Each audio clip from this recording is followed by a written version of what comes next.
colocar de pé, irmãos, para louvarmos ao Senhor. Este louvor se chama aliança, uma aliança com o Senhor Jesus, que nós possamos estar sempre com aliança com Deus, independente das nossas circunstâncias que tivermos.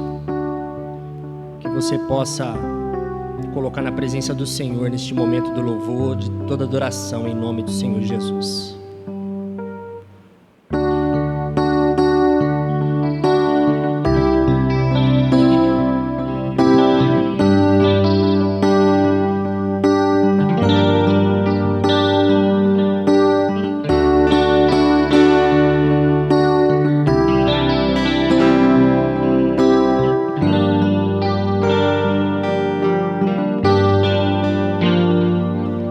Hoje eu vou fazer uma aliança com meu Deus. Vou me oferecer com uma oferta em teu altar. Vou me entregar a ti. Eu quero te obedecer, te obedecer. Hoje eu vou fazer uma aliança com meu Deus. Vou me oferecer com uma oferta em teu altar. Vou me entregar a ti. Eu quero te obedecer, te obedecer. Eu quero fazer uma aliança com o Senhor, inquebrável, inabalável.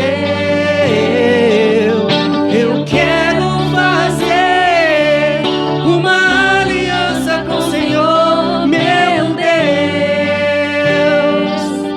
de ser fiel até o fim.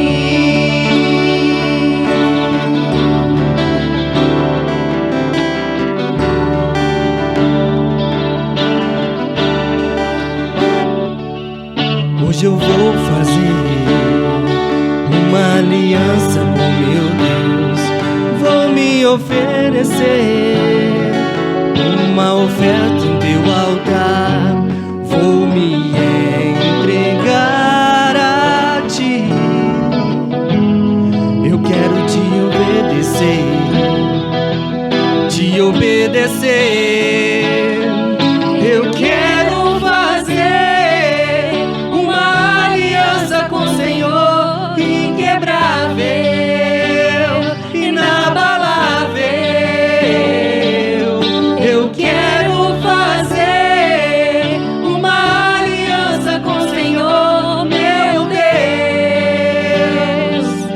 de ser fiel até o fim.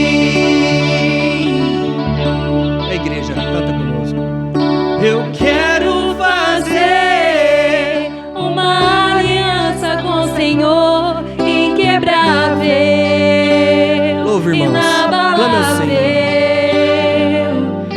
Eu quero fazer uma aliança com o Senhor, meu Deus,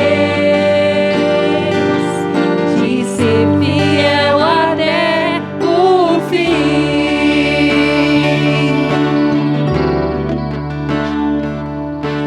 Que nós possamos ser fiel até o fim com o nosso Senhor, em nome do Senhor Jesus. Amém?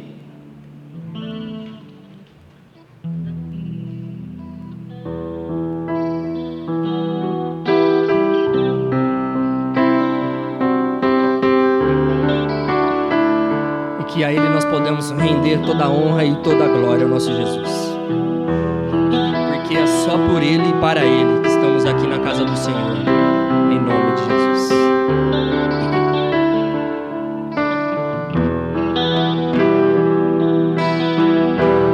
Porque dele, por ele, para ele são todas as coisas. Porque dele, por ele,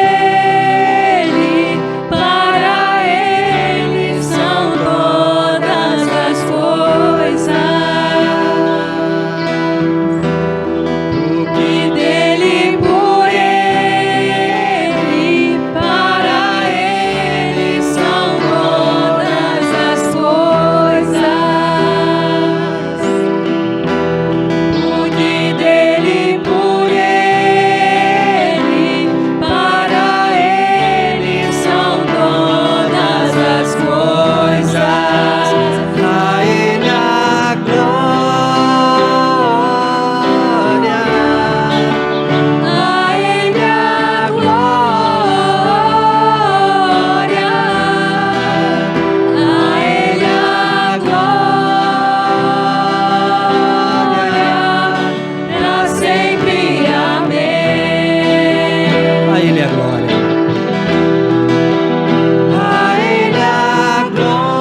glória. Mais uma vez. A Ele a glória.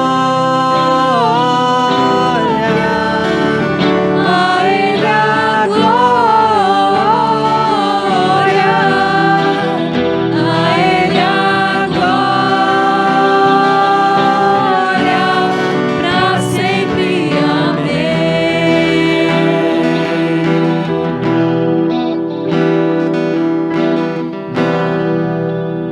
Eu passo a palavra à irmã Edna para os dízimos e ofertas.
Amém.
Amém.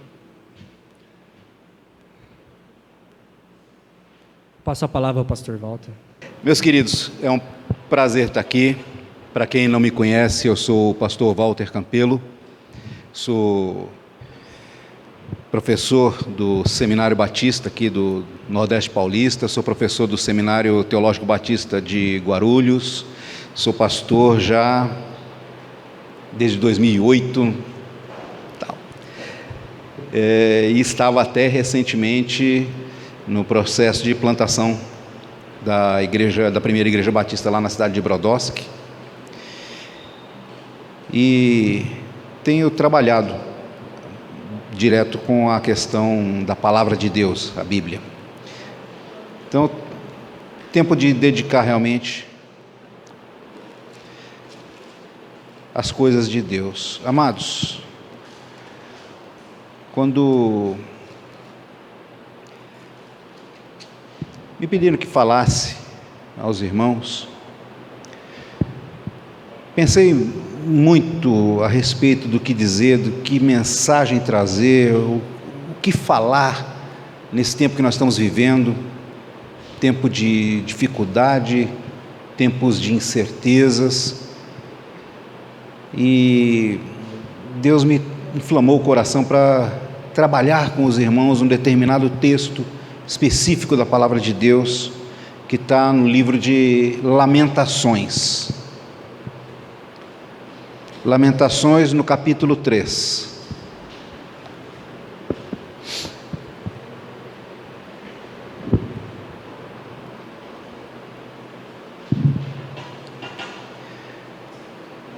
Lamentações, capítulo 3, nós vamos ler dos versos de 21 a 26. Aqueles que forem encontrando, por favor, coloquem-se em pé, para que possamos acompanhar a leitura da palavra de Deus.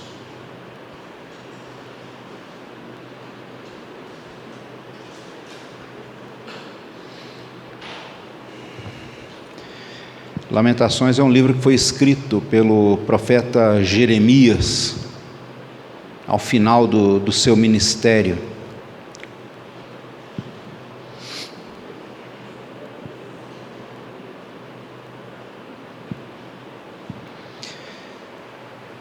Lamentações 3, do 21 ao 26. Diz assim a palavra do Senhor: disto me recordarei na minha mente, por isso esperarei. As misericórdias do Senhor são a causa de não sermos consumidos, porque as suas misericórdias não têm fim, novas são cada manhã, grande é a tua fidelidade. A minha porção é o Senhor, diz a minha alma, portanto esperarei nele. Bom é o Senhor para os que esperam por ele, para a alma que o busca. Bom é ter esperança e aguardar em silêncio a salvação do Senhor. Vamos orar, vamos pedir que o Senhor nos abençoe nesse tempo. Baixa tua cabeça, vamos orar ao Senhor. Ô meu Pai, nos abençoa, meu Pai.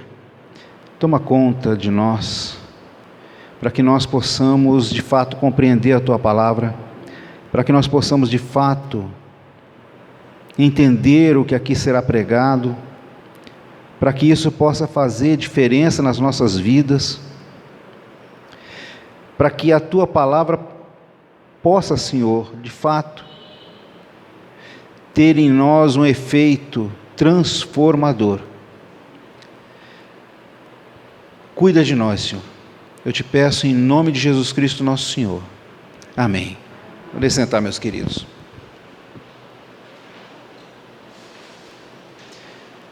Grande é a fidelidade do nosso Deus. Grande é a fidelidade de Deus. Esse livro, eu vou colocar só em contexto para os irmãos entenderem, tá? Esse livro de Lamentações, escrito por Jeremias, é uma série de canções, na verdade, que transmitem uma profunda tristeza, daí o próprio nome, Lamentações. É um livro que ele foi escrito depois da invasão babilônica de Jerusalém, quando Jerusalém caiu. e destruíram a cidade, acabaram com a cidade. Tá? A cidade foi, tanto que depois a gente pode ler o livro de Esdras e Neemias, o trabalho que deu para reconstruir Jerusalém muitos anos depois. E nos versos desse livro, nós vemos o sofrimento daquele momento, a dor daquele momento. Era algo que era forte no coração das pessoas. Imagina, ver a sua cidade completamente destruída, seus amigos mortos, uma guerra passando por você, dor, tumulto, sofrimento. E Deus tinha um homem lá em Jerusalém, que em meio a tudo isso, ele relembra dos eventos e louva a Deus. Pode até parecer uma incongruência, mas é isso mesmo. Jeremias louvava a Deus em meio à dor, em meio ao sofrimento, em meio ao tumulto, em meio à guerra. Ele louvava a Deus. Só para os irmãos terem uma ideia, Jeremias é chamado de o profeta chorão, né? Alguns falam assim, ele foi o profeta chorão. Olha, eu vou falar para vocês que se eu tivesse na pele dele, eu não ia parar de chorar um minuto na minha vida, sinceramente. Quer ver? Primeiro, ele recebeu um ministério que ele não queria, tá? Vamos lá, volta um pouquinho a tua Bíblia, deixa o dedo aí em Lamentações, volta um pouquinho ela para Jeremias, no capítulo 1, o livro anterior, o livro de Jeremias, no capítulo 1, versos 5 e 6. Jeremias capítulo 1, versos 5 e 6, diz assim: antes que te formasse no ventre te conheci, isso é o Senhor dizendo a Jeremias, e antes que saísses da madre te santifiquei, às nações te dei por profeta. Então disse eu: Senhor Deus, eis que eu não sei falar porque ainda sou um menino. Mas Deus não quis saber. Não digas, eu sou um menino, porque a todos a quem eu te enviar irás, e tudo quanto eu te mandar falarás. Então Jeremias, ele não estava muito à vontade com a ideia de ser profeta. Aliás, dificilmente um homem assumiria esse papel de ser profeta de bom grado. Se Deus não te chama, você não vai. Você vai porque Deus te mandou ir. É muito mais confortável você ficar em casa sem fazer nada, ou fazendo outra coisa, ou buscando outro trabalho. É muito mais confortável, é muito mais simples.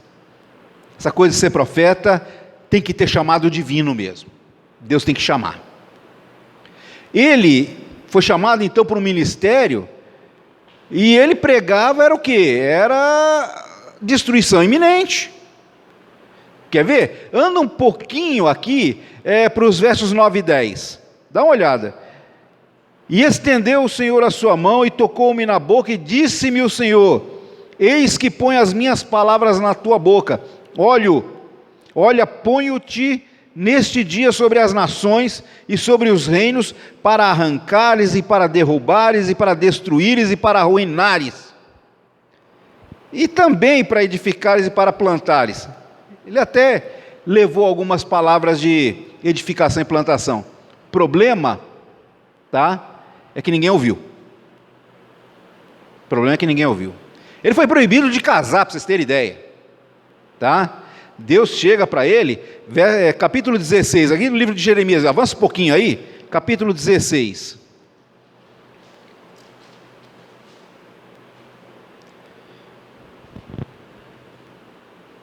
Jeremias falando assim: veio a mim a palavra do Senhor dizendo: não tomarás para ti mulher, nem terás filhos, nem filhas nesse lugar. Então, além de tudo ele estava só. Além de tudo ele estava só.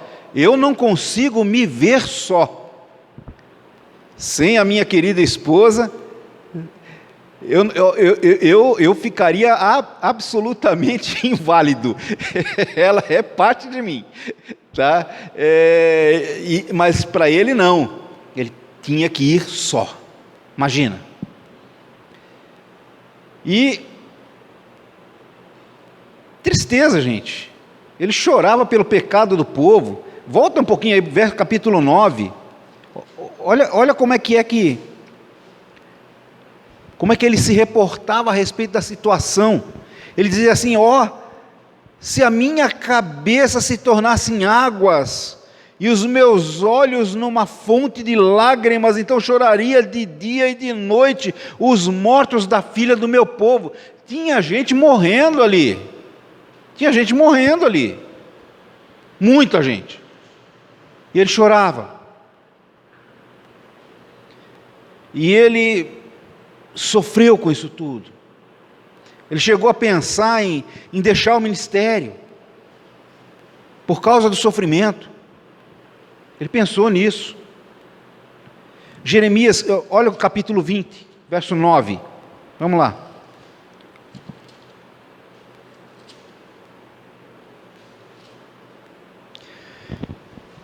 Então disse eu: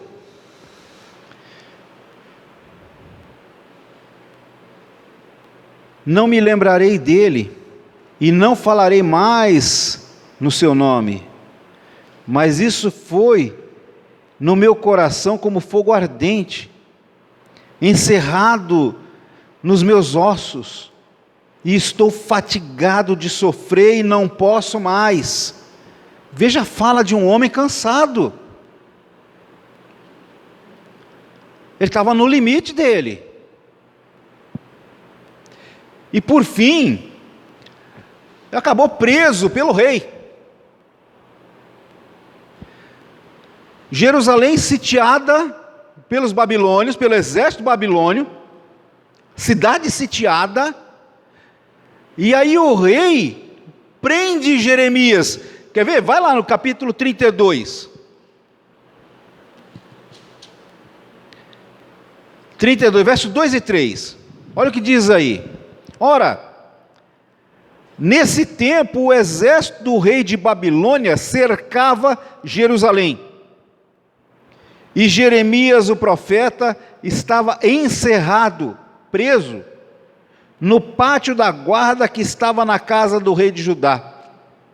Porque Zedequias, rei de Judá, o tinha encerrado, dizendo: por que profetizas tu, dizendo, assim diz o Senhor, eis que entrega essa cidade na mão do rei de Babilônia, e ele a tomará. Gente, a cidade já estava sitiada, o fim era iminente. Jeremias estava constatando o óbvio. O que aconteceu? Prisão, claro, óbvio.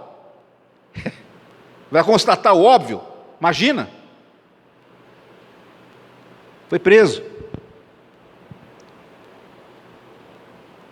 E quando caiu a cidade, Jeremias bem poderia ter assumido a postura do: não falei? Não te disse? Avisei, né? Ai, não ouviram? Mas ele não fez isso não.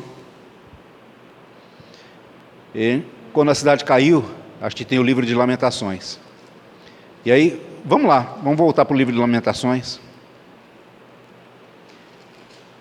Só o início do livro, só para a gente entender o contexto da coisa toda.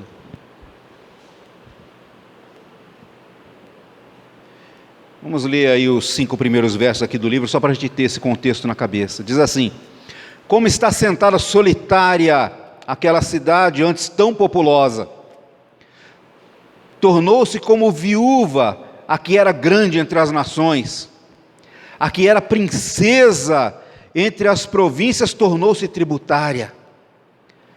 Chora amargamente de noite, e as suas lágrimas lhe correm pelas faces.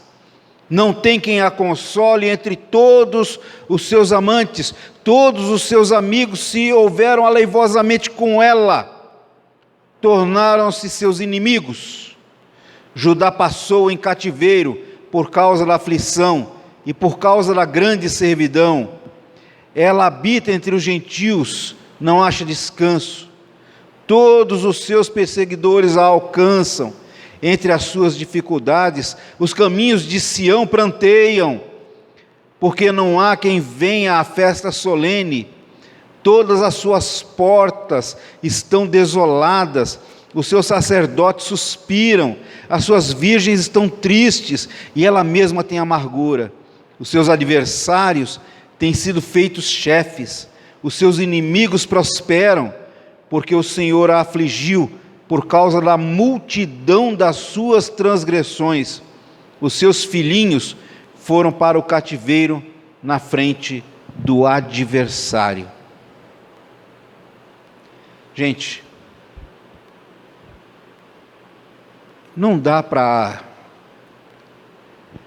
chegar e falar pejorativamente que Jeremias seria um profeta chorão, não é? Na verdade, não. Ele era um homem que sofria por um ministério, por um povo, por uma nação que se desviou de Deus, que abandonou Deus. E ele foi rejeitado, foi odiado, foi zombado, foi aprisionado, foi ignorado. Ele viu a cidade dele ser queimada, saqueada, profanada, o templo destruído. Experimentou a guerra, a brutalidade do inimigo. Ele passou fome. Ele viu ali todo o seu ministério aos pedaços. Mas ele se levantou no meio dos escombros, ele se levantou no meio dos corpos, dos mortos, e ele elevou a voz dele, louvando a Deus pela sua fidelidade. Como que pode um negócio desse, né?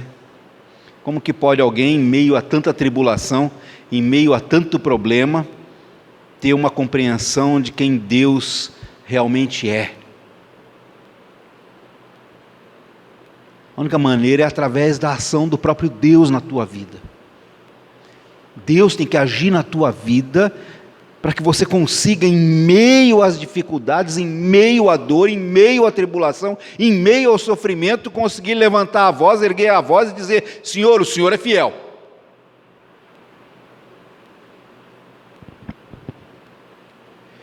E aí, chegando no nosso texto, veja como ele começa. 21, disto me recordarei, diz Jeremias, na minha mente, por isso esperarei. Ele estava lembrando do quê? De que as misericórdias do Senhor são a causa de não sermos consumidos, porque as suas misericórdias não têm fim. Jeremias era capaz de encontrar esperança em meio à dor, em meio ao caos, porque ele confiava em Deus, ele sabia quem Deus era. E nós, meus queridos, como Jeremias, passamos por situações nas nossas vidas que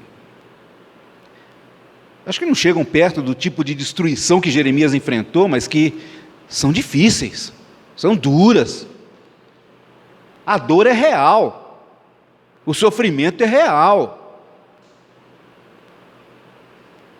Aliás, não diminua a sua dor, porque você está vendo que a dor de alguém é maior que a sua. A gente nunca sabe. Ou não diminua a dor do outro, porque você acha que a sua é maior. A gente não sabe. Às vezes uma coisa que para uma pessoa, ela passa com uma certa tranquilidade por aquilo, para outra pessoa é algo dificílimo de enfrentar. Isso vai de cada coração, de cada um. Mas a dor é real, e nós todos a enfrentamos, e estamos enfrentando um momento inédito na humanidade. Estamos passando por um período agora de transformação e conturbação da sociedade. A nossa sociedade está, desculpa o termo, mas está aos pedaços. Você olha pessoas morrendo, para lá, para cá, para lá, para cá. Dificilmente alguém tem uma família em que ninguém sofreu, em que ninguém morreu, ou conhecidos que tenham falecido, que tenham morrido, ou que estejam doentes, ou outros que perderam seus empregos, perderam suas empresas, perderam sua condição de sustentar sua família.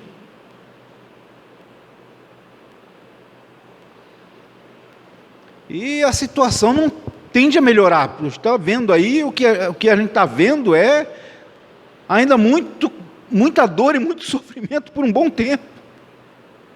Até porque, mesmo que, vamos imaginar que agora venha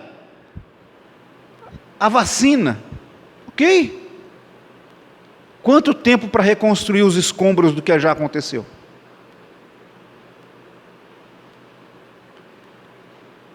A luta que está adiante de nós não é pequena. Não é. Preparem-se.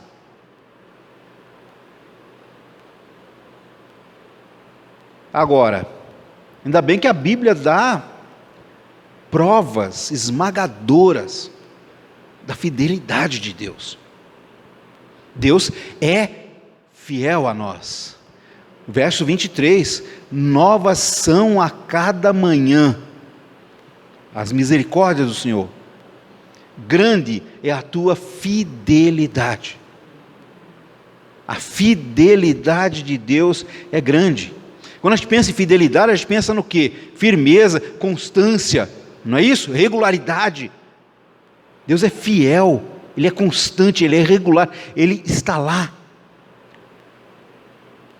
Nós podemos contar com Deus, nós podemos depender de Deus.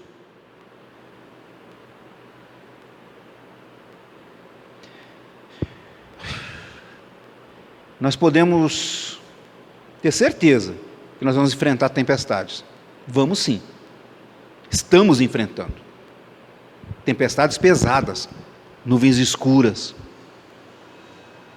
mas Deus, Ele continua sendo fiel. Falando bem claramente, você pode contar com Deus.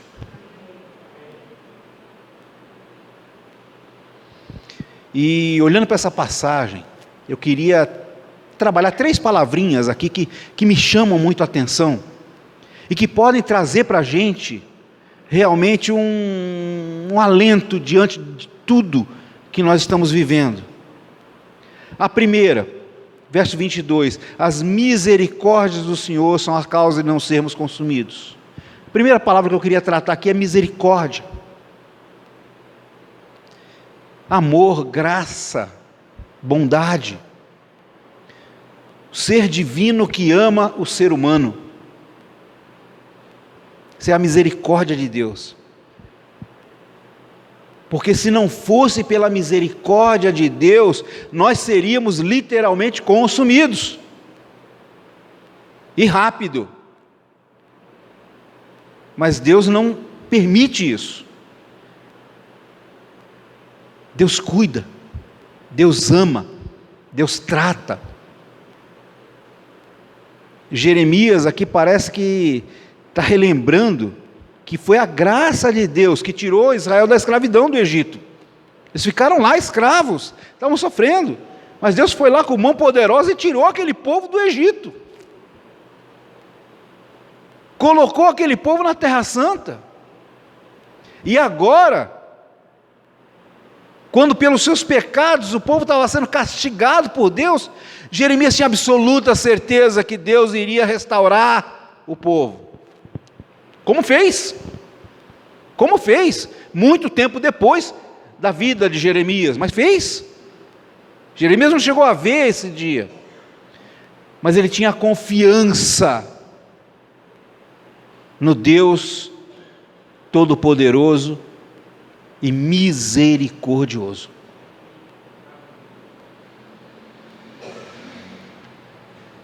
Queridos, a misericórdia traz consigo a graça.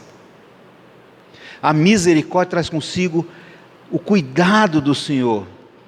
Nós não somos capazes de chegar a Deus se Deus não vier a nós. Então o que acontece? Deus vem a nós. Deus vem. Ele veio a nós, Ele veio na pessoa do Senhor Jesus Cristo.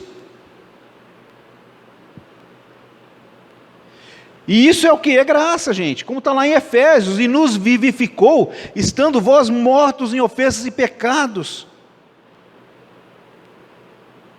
Ele nos vivificou, independente da nossa condição, de quem nós somos. Por quê? Porque pela graça somos salvos. A salvação que vem de Deus é graça. Não há o que eu possa fazer para Deus me querer. Não há.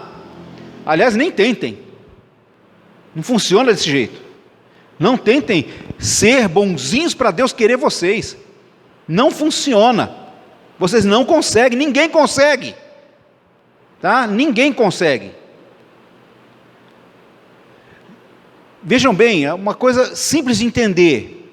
Não é porque eu sou bonzinho que eu vou para o céu. É porque eu vou para o céu que eu sou bonzinho. Percebe? Eu consigo ser santo e viver uma vida santa porque o Senhor me resgatou e me deu essa condição. Agora, eu vou querer ser santo para alcançar o céu? Como que eu vou chegar diante de Deus e falar, Senhor, ó, pode me aceitar porque eu sou positivo, eu sou, né? Sou eu. Vocês acham que Deus vai olhar para a minha cara e vai falar o que para mim? Sério? Você está achando que você tem condição de... Eu não. Condição zero. Deus, pela sua graça, pela sua misericórdia, veio a mim e me salvou. E aí Ele me deu a condição necessária para eu ser santo. Aí Ele me deu a condição necessária para eu agradar a Ele, vivendo uma vida santa.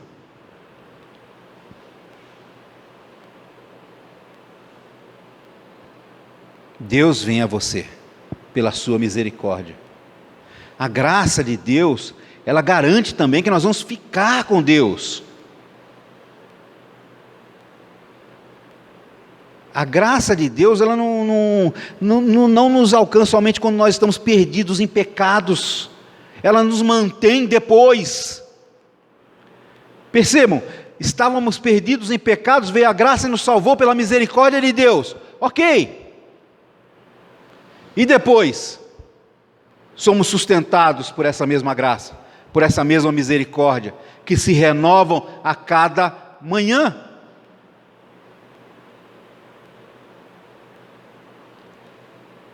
Ah, mas ontem eu pisei na bola com Deus, mas hoje a misericórdia dele se renovou.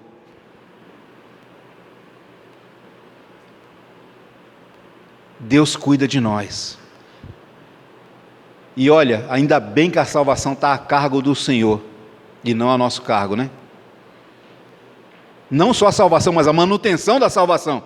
Ainda bem que está a cargo dele, está na mão dele. Porque eu garanto para vocês que se eu tivesse que bancar a minha própria salvação, garantir a minha própria salvação, eu não ia dar conta não. Eu ia para o inferno certo e seguro. Não é não? Pensa bem. Você fala, não, mas o pastor aí não peca.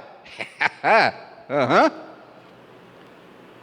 Veja, gente, Deus me dá a clareza de repente conseguir evitar o pecado, a ação pecaminosa.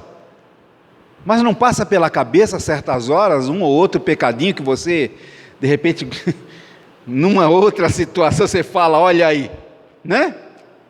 Aí o Espírito Santo vem e fala, ó, isso é pecado. Aí você fala, é verdade. E aí você evita a ação, mas o pecado já aconteceu no teu coração? Já foi. Você pode não ter falado um A, pode não ter feito um A, mas o pecado já aconteceu no teu coração ou não? E o resultado disso que aqui é inferno, gente. É ser consumido. Mas não, a misericórdia do Senhor vem a mim. A misericórdia do Senhor vem ao irmão. E nós não somos consumidos. E elas se renovam a cada manhã. Só um cuidado, tá, gente? Eu não estou dizendo aqui que isso é permissão para pecar. Vamos pecar à vontade, tá? O apóstolo Paulo deixa muito claro isso daí. Não é porque a graça é abundante, é mais abundante do que o pecado, que a gente vai pecar à vontade, né? Aquele que já morreu para o pecado, como é que pode viver nele? Se você é do Senhor, você está lutando contra qualquer pecado, inclusive aquele que passa na tua cabeça.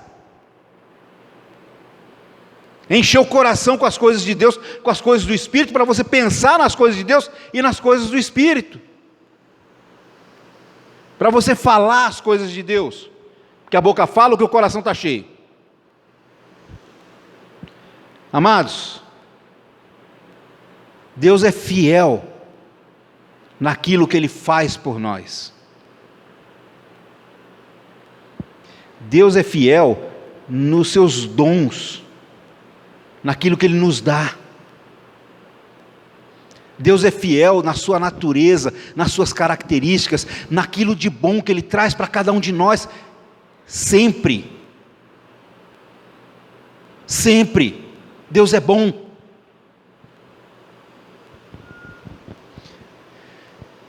A graça, em geral, é colocada como um favor imerecido, amoroso. Mas a graça pode ser bem entendida como a força necessária para enfrentar as batalhas em tempos de dificuldade.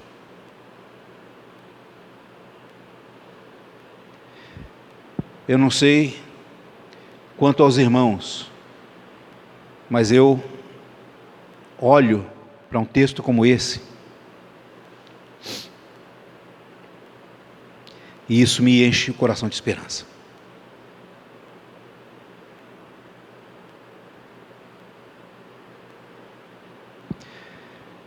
Tem um texto em Isaías, vou ler, não precisa abrir a Bíblia não, diz assim: mas agora, assim diz o Senhor que te criou, ó Jacó, e que te formou, ó Israel, não temas, porque eu te remi, chamei-te pelo teu nome, quando passares pelas águas, estarei contigo, e quando pelos rios, eles não te submergirão, quando passares pelo fogo, não te queimarás, nem chama arderá em ti.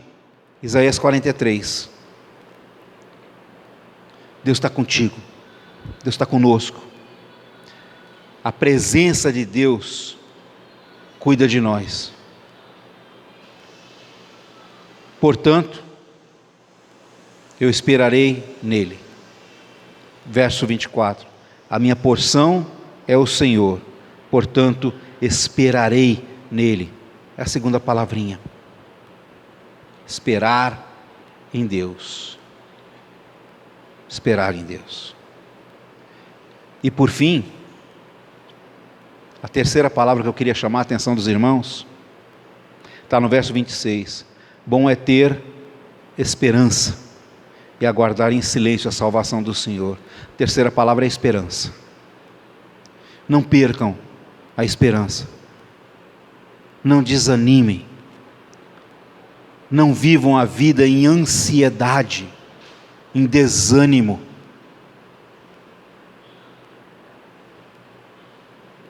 Confiem em Deus, coloquem a sua fé em Deus.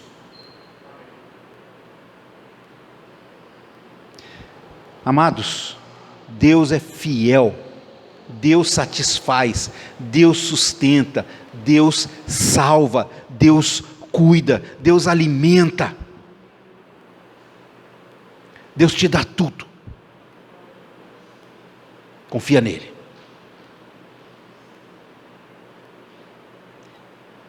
Grande é a fé que é capaz de se manter em pé, em meio aos escombros da vida e ainda cantar louvores a Deus. Jeremias era esse tipo de crente. A minha pergunta para você: você é desse tipo de crente também?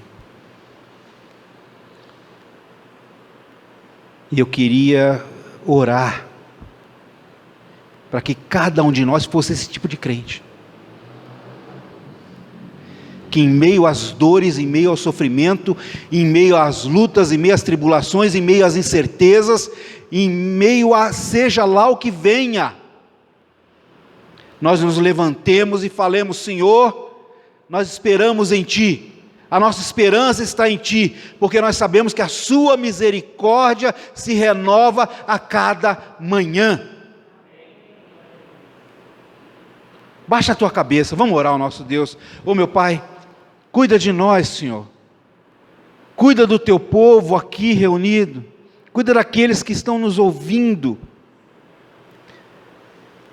que nós possamos sim, Senhor, ter o coração cheio de certeza, cheio de confiança,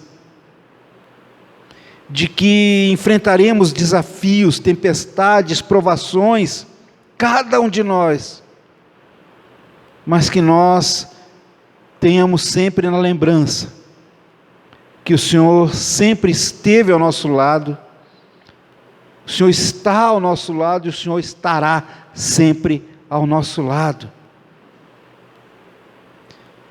Que o Senhor derrama sobre as nossas vidas bênçãos e mais bênçãos. E que nós sabemos que o Senhor continuará sendo fiel. Oh meu Pai, que nós possamos ter no nosso coração a promessa de que o Senhor cuidará de nós em cada passo do caminho. Oh meu Pai, ora a Ti clamando, no nome do Senhor Jesus Cristo, nosso Senhor e Salvador. Amém e amém. Que Deus abençoe, queridos.